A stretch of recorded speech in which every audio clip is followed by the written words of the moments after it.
للرجال نصيب مما ترك الوالدان والأقربون وللنساء نصيب مما ترك الوالدان والأقربون مما قل منه أو كثر نصيبا مفروضا. وعن أبي هريرة رضي الله تعالى عنه قال قال رسول الله صلى الله عليه وسلم تعلموا الفرائض وعلموه فإنه نصف العلم وإنه ينسى وهو أول ما ينزع من أمتي أو كما قال عليه الصلاة والسلام. صدق الله العظيم وصدق رسوله النبي الكريم ونحن على ذلك لمن الشاهدين والشاكرين والحمد لله رب العالمين. محترم خواتین و حضرات، آپ کے سامنے میں نے ایک آیت مبارکہ کا کچھ حصہ پڑھا اور ایک حدیث شریف پڑھی۔ آیت مبارکہ میں اللہ تعالیٰ فرما رہے ہیں للرجال نصیب مما ترک الوالدان والاقربون، کہ والدین اور قریبی لوگ جو کچھ چھوڑ کر انتقال کر جاتے ہیں تو اس میں مردوں کا بھی حصہ ہے۔ وللنساء نصیب مما ترک الوالدان والاقربون، اور اسی طرح والدین اور قریبی لوگ جو کچھ چھوڑ جاتے ہیں اس میں عورتوں کا بھی حصہ ہے۔ مما قل منہ او کثر، چاہے وہ تھوڑا ہو اور چاہے وہ زیادہ ہو، نصیبا مفروضا، اللہ تعالیٰ کی طرف سے مقرر کردہ حصہ ہے۔ اسی طرح آپ کے سامنے میں نے ایک حدیث شریف پڑھی کہ حضرت ابو ہریرہ رضی اللہ تعالیٰ عنہ سے روایت ہے کہ نبی کریم صلی اللہ علیہ وسلم نے ارشاد فرمایا کہ فرائض یعنی میراث کا علم حاصل کر لو اور لوگوں کو بھی سکھلاؤ، فإنہ نصف العلم، کیونکہ یہ آدھا علم ہے۔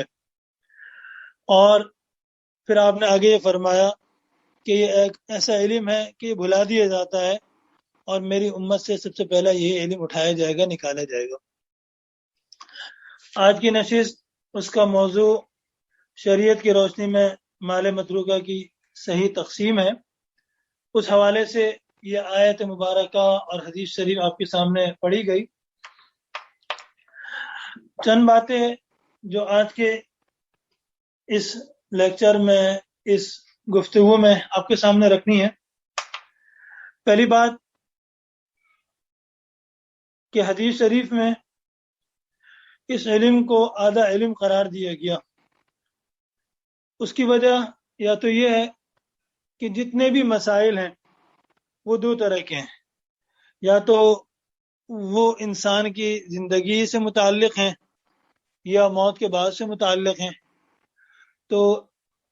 ایک طرح کے مسائل وہ ہے جو زندگی سے متعلق ہوئے،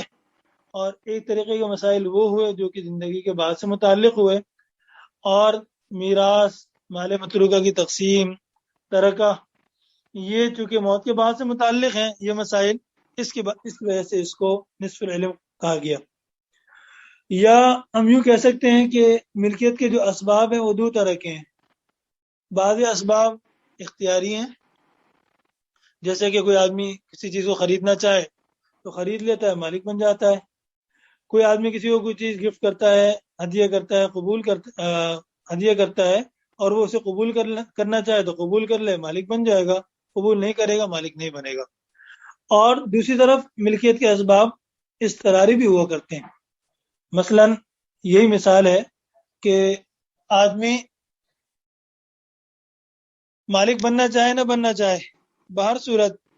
جب اس کے مورث کا انتقال ہوگا تو جو اس کا ترکہ ہے، جو اس کے مال متروکہ ہے، وہ انسان اس کا مالک بنے گا۔ تو اسباب ملک دو طریقے کے ہیں۔ تو چونکہ مال متروکہ اس کا تعلق ان اسباب کے ساتھ ہے جن میں ملکیت جو آتی ہے، ملکیت کے جو سبب بن رہے ہوتے ہیں، اضطراری طور پر بن رہے ہوتے ہیں، اس وجہ سے شریعت نے اس سے متعلقہ مسائل کو نصف علم قرار دیا۔ علم الفرائض، میراث کے جو اکثر احکام ہیں یہ براہ راست قرآن کریم سے ثابت ہیں،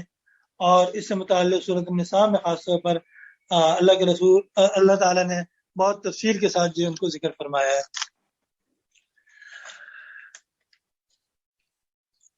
ترکہ اس کا کیا مفہوم ہے اور ترکہ کسے کہا جاتا ہے اور کس کو تقسیم کیا جاتا ہے، اس کی بھی میں تھوڑی سی وضاحت کر دوں کہ انسان کا جب انتقال ہوتا ہے، چاہے وہ مرد ہو چاہے وہ عورت ہو، تو اس کے جو بھی مال ہے اس سے متعلق اولاً 3 حقوق متعلق ہوتے ہیں۔ نمبر 1، اس کی تجہیز و تکفین، یعنی مناسب خرچ پر اس کے کفن دفن کا انتظام، یہ اس کے اپنے مال سے ہوتا ہے۔ تو سب سے پہلے جس طرح زندگی کے اندر اس کے کپڑے، اس کا رہائش اس کی اپنی ذمہ داری تھی، تو مرنے کے بعد بھی اسی کے مال متروکہ سے لیا جائے گا۔ ہاں، اگر کوئی شخص جو ہے تبرع کرنا چاہے، دینا چاہے تو کر سکتا ہے، کوئی بیٹا کوئی باپ اپنے بچے کے لیے، یا کوئی بیٹا اپنے باپ کے کفن دفن کے لیے اخراجات برداشت کرتا ہے تو کر سکتا ہے، لیکن اصولاً یہ اس کے اپنے مال سے ہے، سوائے عورت کے کہ عورت کا انتقال ہوتا ہے تو اس کی کفن دفن کے انتظامات اس کے شوہر کی ذمہ داری ہوتی ہے اگر وہ شادی شدہ ہے اور اس کے شوہر حیات ہیں۔ اس کے بعد اگر اس نے کوئی وصیت کی، اس نے یوں کہا کہ بھائی میرے مرنے کے بعد فلانا آدمی کو اتنا دے دینا، فلانی مسجد میں اتنا دے دینا، فلانے غریبوں میں، فلانے مدرسے میں، فلانے جگہوں پر یہ کار خیر میں میرا مال خرچ کر دینا،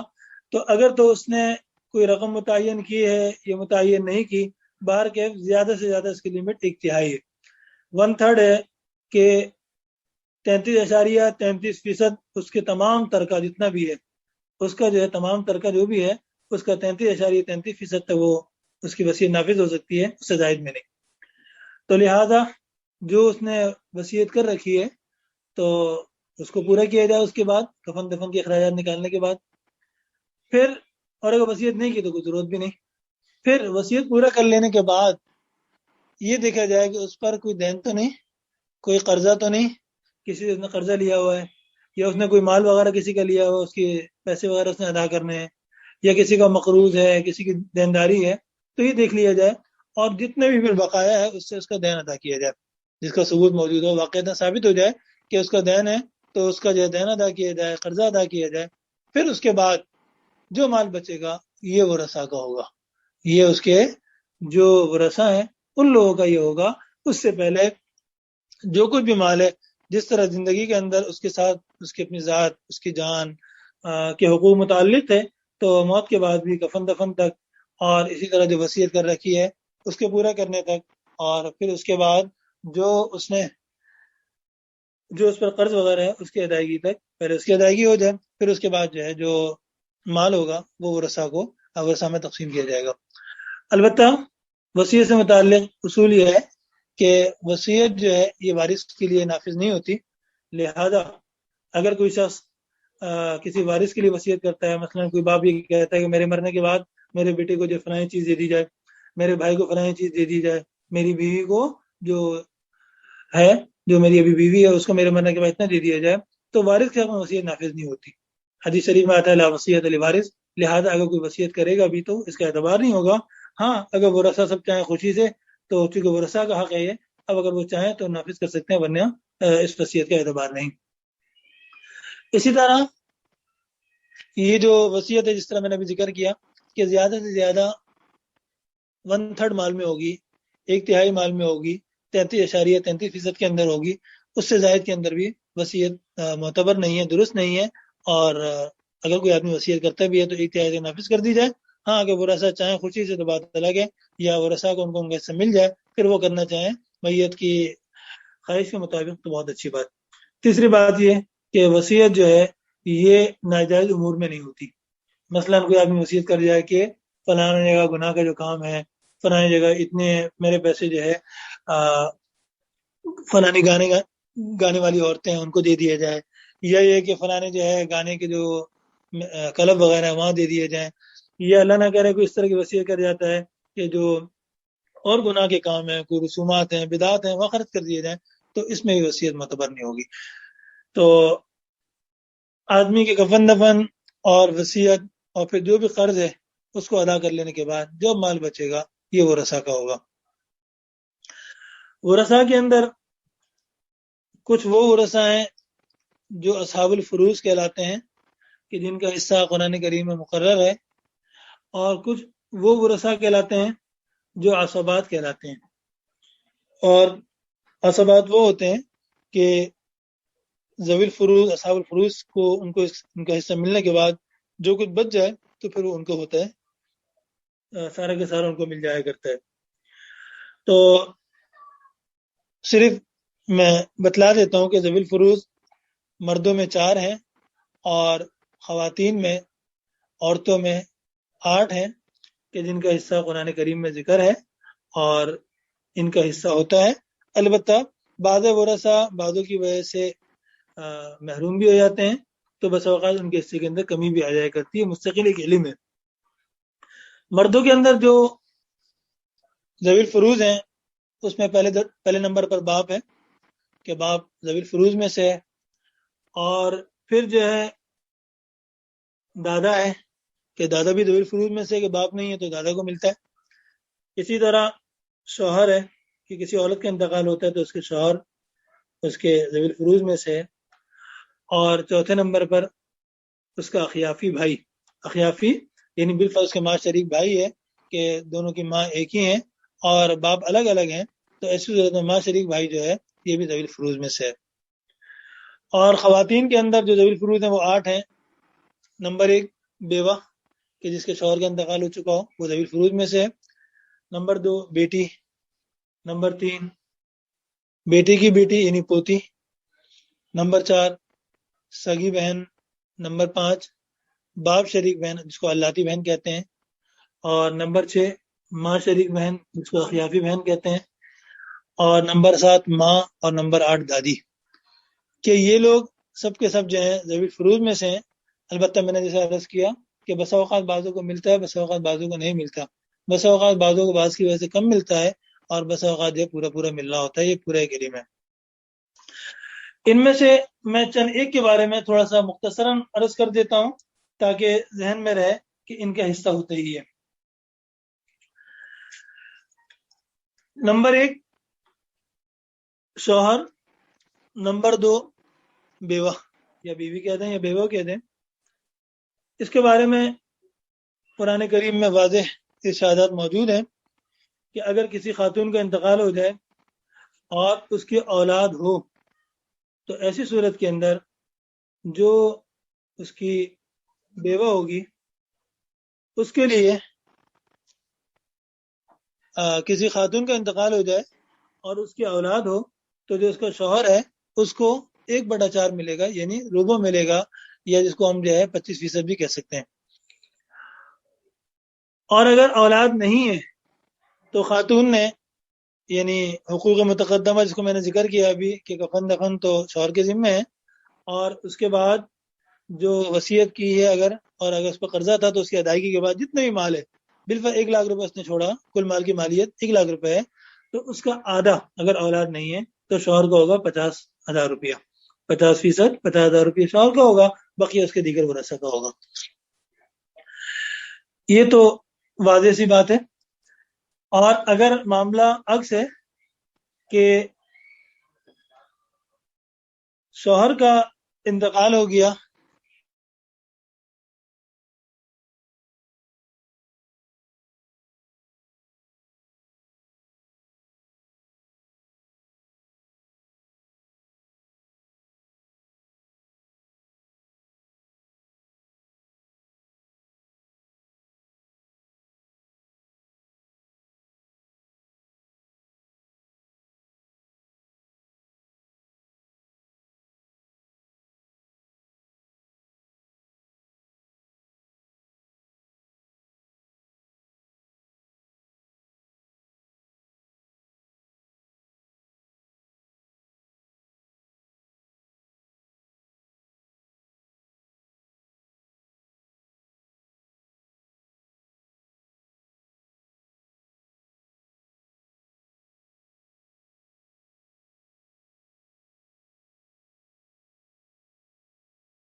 جی، بات یہ چل رہی تھی کہ ورثہ میں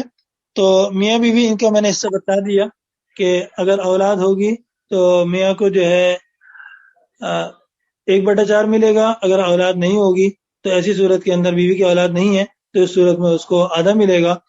اور اگر جو ہے شوہر کا انتقال ہوا اور شوہر کی اولاد ہے تو بیوہ کو 1/8 یعنی 12.5% ملے گا. اور اگر اولاد جو ہے نہیں ہے تو اس صورت میں بیوہ کو 25% یعنی 1/4 ملے گا. اسی طرح ماں ہو گئی کہ ماں کے لیے حصہ مقرر ہے اللہ تعالیٰ کی طرف سے، اور اس کے اندر بھی پھر تفصیل ہے کہ کبھی ماں کو جو ہے 1/6 ملتا ہے اور کبھی ماں کو جو ہے 1/3 ملتا ہے یعنی 33.33%، اور کبھی کبھی ماں کو جو ہے 25% بھی ملتا ہے ٹوٹل مال کا. اسی طرح باپ جو ہے اس کو کبھی جو ہے 1/6 ملتا ہے، کبھی جو ہے اس کو 1/3 بھی مل جاتا ہے، تو کبھی جو ہے 1/6 اور اس کے ساتھ جو بقایا مال ہوتا ہے وہ بھی ملتا ہے. یہ آپ کو انشاءاللہ جب آپ اس فن میں مزید آگے بڑھیں گی تو انشاءاللہ پورا پورا معلوم ہو جائے گا. تو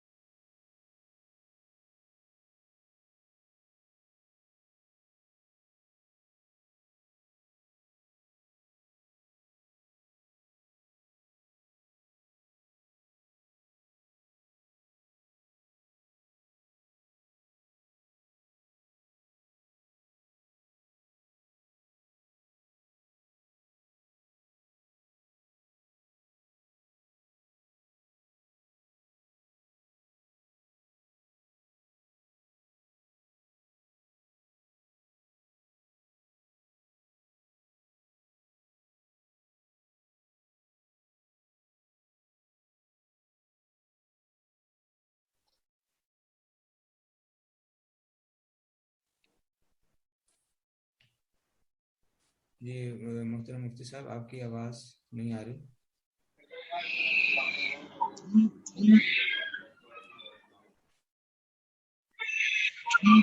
جی ابھی آواز آ رہی ہوگی. تو جی جی عرض اب یہ آ کر رہی رہا جی. کہ میں نے ورثہ کے بارے میں بتلایا تو ماں باپ جو ہے ان کا بھی حصہ ہوتا ہے. البتہ آ، اولاد جو ہے تو بیٹا بیٹی دونوں موجود ہوں تو ایسی صورت کے اندر بیٹے کا حصہ دگنا ہوتا ہے اور بیٹی جو ہے اس کا حصہ اس کا آدھا ہوتا ہے یعنی اکیرا ہوتا ہے. بالفرض کسی شخص کی 2 بیٹے ہیں 4 بیٹی ہیں تو جو بچوں کا جو حصہ ہوگا اس کو جو ہے ہم 8 حصے بنائیں گے. 2 بیٹے ہیں تو ان کے گوئی کے 4 حصے ہو گئے کہ ہر بیٹے کے 2 حصے، اور ہر بیٹی کا ایک ایک حصہ ہو گیا تو اس طرح 8 حصے ٹوٹل بن جائیں گے. تو ورثہ جو ہیں ان کے حصے اللہ تعالیٰ کی طرف سے مقرر ہیں. ہونا یہ چاہیے کہ جب بھی کسی شخص کا انتقال ہو تو جو میں نے ورثہ کی تعداد بتلائی ہے وہ ورثہ کی تعداد جو ہے آدمی کسی کاغذ میں لکھ لے، کسی رائٹنگ میں لے لے اور اس کے بعد دارالفتہ سے رجوع کر لے کہ بھائی فلاں شخص کا انتقال ہوا ہے اور اس کے والدین میں حیات ہے کوئی یہ نہیں، وہ لکھ دے. اسی طرح اس کے شوہر یا بیوی میں سے کون حیات ہے یا کوئی بھی حیات نہیں وہ لکھ دے. اسی طرح بچوں میں کون کون حیات ہے وہ لکھ دے. پھر اس کے بعد جو ہے مزید اگر کوئی اور رشتے دار ہے تو ان کو بھی لکھ دے. جیسے کہ اگر بیٹا بیٹی موجود ہیں تو بھائیوں کو کچھ نہیں ملتا، تو یا اسی طرح باپ یا ماں موجود ہے تو ایسی صورت میں دادا دادی کو کچھ نہیں ملا کرتا. تو جب وہ تعداد لکھ دے گا صحیح تو ایسی صورت میں انشاءاللہ ان کو صحیح جواب دے دیا جائے گا. شریعت کی روشنی میں مال متروکے کی جو صحیح تقسیم ہمارا عنوان تھا تو اس کے اندر آپ نے ایک تو یہ بھی پڑھ لیا کہ اس کی کیا اہمیت ہے، دوسرا یہ کہ ترکے سے مراد کیا ہے، اور سب سے پہلے جو ہے اس کے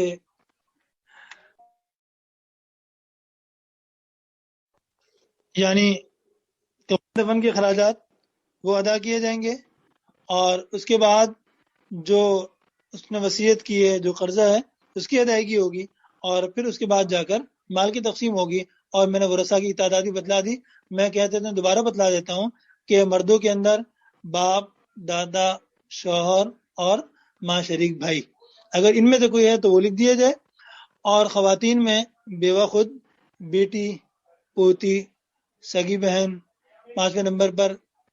باپ شریک بہن، 6 نمبر پر ماں شریک بہن، 7ویں نمبر پر ماں اور 8ویں نمبر پر دادی. ان میں سے جو ہے وہ لکھ دیا جائے. پھر اس کے بعد جو ہے اگر اس کی اولاد ہے تو کتنی اولاد ہے وہ لکھ دیا جائے. تو انشاءاللہ وہ جو مفتی صاحب ہیں آپ کو صحیح طور پر رہنمائی کر دیں گے کہ کس کا کتنا حصہ ہے. ایک دو باتیں میں اور عرض کرنا چاہ رہا تھا، وہ یہ کہ بسا اوقات ایک آدمی محنت کرتا ہے، کماتا ہے، سب کچھ کرتا ہے، بچے جوان ہونے لگتے ہیں اور والد کے ساتھ ہاتھ بٹا رہے ہوتے ہیں. تو یہ بات ذہن میں رہے کہ جب اصل سرمایہ والد کا ہے، بچے ان کے ساتھ جو ہے مدد کر رہے ہیں، تعاون کر رہے ہیں، اور کوئی ایسا طے نہیں ہوا کہ بچوں کی اپنی انویسٹمنٹ تھی اور ان کا حصہ اتنا حصہ ہے، تو ایسی صورت میں جو کچھ بھی جو کچھ بھی مال ہے یہ سب کا سب جو ہے یہ باپ کا ہے، بچوں کا نہیں ہے. بہت سے سوال اس طرح کے آتے ہیں کہ بچے کہتے ہیں کہ جی ہمارا جو حصہ ہمیں دے دیا جائے، زندگی میں ہمیں اتنا دے دیا جائے. تو یہ بات ذہن میں رہے کہ جو کچھ بھی باپ کی محنت ہے، باپ کا سرمایہ ہے، اس سے جو کچھ بھی کمایا گیا ہے وہ سب کا سب باپ کا ہے. بچے جو کچھ بھی کر رہے ہیں محنت تو باپ کے ساتھ احسان کر رہے ہیں کہ انہوں نے ابھی تک کھلایا پلایا، ان کو جوان کر لیا، تو یہ باپ کا احسان ہے. لہٰذا بچے اب اس کو ایک طریقے سے اس احسان کو جو ہے پورا کر رہے ہیں، احسان جو ہے کا بدلہ چکا رہے ہیں. لہٰذا ان کے لیے کسی طور پر مطالبہ کرنا درست نہیں ہے. ہاں اگر جو ہے معاملہ اس طرح طے ہو جائے کہ جی ان کا اپنا سرمایہ ہے، وہ اپنے پیسے لگاتے ہیں، تو ایسی صورت میں جو ہے جتنا حصہ ان کا ہوگا اور جو کچھ ترتیب اور جو کچھ طے شدہ ہوگا اس کے مطابق پھر ان کا ہوگا، اس سے زائد جو ہے ان کا نہیں ہوگا. تو لہٰذا اگر سب کچھ باپ کی محنت ہے، باپ کے سرمایہ سے اس نے فیکٹری بنائی، اس نے گھر بنایا، اس نے دکان بنائی، جو کچھ بھی بنائی، اب بچے جوان ہونے کا جی ہمیں ہماری زندگی کے اندر جو ہے اپنا مال تقسیم کریں. تو یہ بات ذہن میں رہے کہ جو کچھ بھی ترقہ ہوتا ہے یہ انسان کے انتقال کے بعد ہوتا ہے، اس کی زندگی میں کچھ بھی نہیں ہوتا. لہذا جو کچھ بھی اس کا ہے تو یہ اس کی اپنی ملکیت ہے، اس کی مرضی چاہے تقسیم کرے، اس کی مرضی چاہے تقسیم نہ کرے، اس کو کوئی پابند نہیں کیا جا سکتا. ایک بات البتہ اگر زندگی میں کوئی آدمی تقسیم کرنا چاہتا ہے، دینا چاہتا ہے، تو ہیبہ اور گفٹ کہلاتا ہے اور اس میں برابری ہونی چاہیے. ہمارے یہاں بہت کچھ دیکھا گیا ہے کہ بہت کچھ آتے رہتے ہیں اس طرح کے سوالات کہ آدمی جب جو اپنی زندگی میں دے رہا ہوتا ہے تو برابری نہیں کرتا، لڑکوں کو دے دیتا ہے، لڑکیوں کو نہیں دیتا، یہ لڑکیوں کو دے دے گا سب کو، لڑکوں کو کچھ نہیں دے گا، یا کسی ایک بیٹے کو دے دیتا بقیہ کو کچھ نہیں دیتا. تو اس طرح کرنا غلط ہے. ہونا یہ چاہیے کہ جو کچھ بھی دیا جائے تو اس میں بیٹا بیٹی جو کچھ بھی ہیں، جو لوگ بھی ہیں ان میں برابری کی سطح پر دیا جائے. لڑکی کو جتنے دینے اتنے لڑکی کو دیں، یا یہ کہ اگر جو ہے لڑکوں کو لڑکیوں سے دگنا دے رہے ہیں تو یہ بھی کرنا درست ہے، مقصد نقصان پہنچانا نہ ہو، ان کی ضرورت وغیرہ خیال کرنا ہو. یا یہ کہ کوئی بچہ زیادہ ضرورت مند ہے، یا یہ کہ زیادہ والدین خدمت گار ہے، یا کوئی ایسی مصروفیت کے اندر ہے کہ وہ دینی شعبہ دینی کام کے اندر ہے، اس کو معاش وغیرہ میں اس کے لیے لگنا مشکل ہے، آسان نہیں ہے، تو ایسی صورت میں اس کو دوسروں سے زیادہ دیا جا سکتا ہے. لیکن بالکل نہ دینا کسی کو اور ایک کو سب کچھ دے دینا، اور خاص طور پر اگر نقصان پہنچانے کی نیت سے ہو تو یہ تو غلط بات ہے، بہت ہی گناہ کی بات ہے. حدیث شریف میں آتا ہے کہ من قطع میراث وارثہ قطع اللہ میراثہ من الجنۃ یوم القیامہ. حضرت انس رضی اللہ تعالیٰ عنہ کی حدیث ہے کہ آپ صلی اللہ علیہ وسلم فرماتے ہیں کہ جس شخص نے اپنے وارث کی میراث کو ختم کیا، اس کو جو ہے ختم کرنا چاہا، تو اللہ تعالیٰ قیامت کے دن اس کو جنت سے محروم کر دیں گے. تو اس سے ہمیں بہت ڈرنا چاہیے اور بچنا چاہیے. اور یہ جو ایک سلسلہ بس اوقات یہ بھی ہوتا ہے کہ لوگ ناراضگی کی وجہ سے اور کسی اختلافات کی وجہ سے بچوں کو عاق کر دیتے ہیں، تو شرعاً اس طرح عاق کرنا جائز بھی نہیں ہے اور حقیقت میں وہ عاق ہوگا بھی نہیں، اور اگر کوئی کرے گا بھی تو اس کا کوئی اعتبار نہیں ہوگا، الٹا جو ہے وہ آدمی گناہ گار ہوگا. لہذا جب بھی یہ صورتحال پیش آ جائے تو آدمی جو ہے ہونا ہی چاہیے کہ جو کچھ بھی مال متروکہ ہے اس کو لکھ لے، اور جو اس کی کفن دفن کے اخراجات ہیں ان کو ادا کرنے کے بعد اگر وصیت دیکھ لیا جائے، وصیت ہے تو وصیت کو نافذ کر لیا جائے، اور پھر اس کے بعد جو ہے اگر کوئی اس کا قرض تھا، کوئی دین تھا تو وہ ادا کر لیا جائے. پھر اس کے بعد جو کچھ بھی بچتا ہے تو وہ ایک پرچے میں لکھنے کے بعد اس کی مالیت لگا لی جائے، یہ بھی کیا جا سکتا ہے. اور مالیت لگانے کے بعد جو ورثہ ہیں ان کی تعداد معلوم ہوگی، معلوم کر لی جائے، بتا دی جائے، تو اس کے بعد جو ہے جتنا بھی ترکہ ہوگا اس کو تقسیم کر دیا جائے گا. ترکے کی تقسیم دونوں طریقے سے درست ہے کہ جو گھر جو دکان وغیرہ ہیں فزیکلی تقسیم کر لیا جائے کہ بھئی یہ دکان اس کی طرف، یہ گھر اس کی طرف، مالیت لگا لی تھی، جس کے حصے میں زیادہ جا رہا ہے اس سے پیسے لے لیے جائیں، جس کے حصے میں کمی ہے اس کو پیسے دے دیے جائیں. یا بالفرض زمین ہے اس میں جو ہے حصے ہو سکتے ہیں تو اس طرح برابر برابر حصے کر لیے جائیں کہ ہر ایک کو اس کے حصہ معلوم چل جائے. اور اگر بالفرض ایسی صورت نہ ہو رہی ہو تو یہ بھی کیا جا سکتا ہے کہ سب چیزیں بیچ دی جائیں، اور بیچنے کے بعد جو ہے ہر ایک وارث کو اس کو جو ہے مالیت کے اعتبار سے حصہ دے دیا جائے. اور اس میں زیادہ تاخیر کرنا بس اوقات بڑے مسائل کا باعث بنتا ہے کہ فی الحال تو تاخیر ہو جاتی ہے کہ آپس میں اس وقت دل نرم ہوتے ہیں، پھر بعد میں لڑائی جھگڑے ہو جاتے ہیں، بہت کچھ ہو جاتا ہے. لہٰذا بہتر یہ ہے کہ زیادہ تاخیر نہ کیا جائے. چند دن گزارنے کے بعد کہ جب غم ہلکا ہو جائے تھوڑا، تو جو اس کا مال ہے وہ تقسیم تو کرنا ہی ہے، لہذا اس کو تقسیم کر لیا جائے. یہ کم سے کم حصے بنا دیے جائیں اور معلوم چل جائے کہ کس کا کتنا حصہ ہے، کس کے کتنے پیسے ہیں، اور پھر اس کے بعد جو ہے تقسیم کرنا چاہیں تو تقسیم کر لیں. اور اگر جو ہے فی الحال نہیں ہے یا کسی کے ذمہ آ جاتے ہیں تو اس طرح بھی کیا جا سکتا ہے کہ آپ کی ذمہ داری ہے کہ آپ نے اس کو اتنا دینا، آپ نے اس کو اتنا دینا ہے، اور یہ سب کچھ لکھت پڑھت میں ہوگا تو انشاءاللہ کسی قسم کا اختلاف اور کسی قسم کا جھگڑا نہیں رہے گا. آپس میں محبت ہے، آپس میں جو ہے مودت ہے، انشاءاللہ قائم و دائم رہے گی. تو یہ میں نے کچھ مختصر سا عرض کرنا تھا جو آپ کے سامنے عرض کیا. امید ہے کہ یہ جو باتیں کہی گئیں انشاءاللہ آپ کے لیے بھی فائدہ مند ہوں گی. دعا کرتا ہوں کہ اللہ تعالیٰ مجھے بھی اور آپ کو بھی اس سے استفادے کی توفیق عطا فرمائے اور ہمیں علم نافع عطا فرمائے، عمل صالح کی توفیق عطا فرمائے. وآخر دعوانا ان الحمدللہ رب العالمین. کوئی سوالات ہوں تو ابھی سوالات ہو سکتے ہیں.